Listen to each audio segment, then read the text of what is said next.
November 17 திங்கட்கிழமை.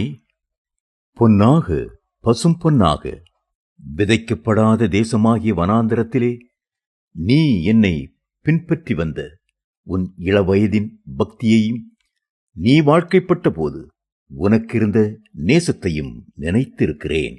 எரேமியா 2:2. நான் எப்பொழுதெல்லாம் ஆண்டவரை கிட்டிச் சேர வேண்டும் என்று நினைக்கிறேனோ அப்பொழுதெல்லாம் என் வாழ்க்கையில் போராட்டம் அதிகமாய் பெருகுகிறது.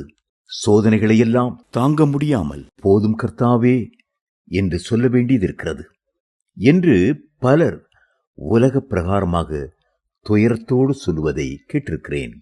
போதும் கர்த்தாவே, என் ஆத்துமாவை எடுத்துக்கொள்ளும் என்று சொல்லி புலம்புவது இயற்கையானதுதான்.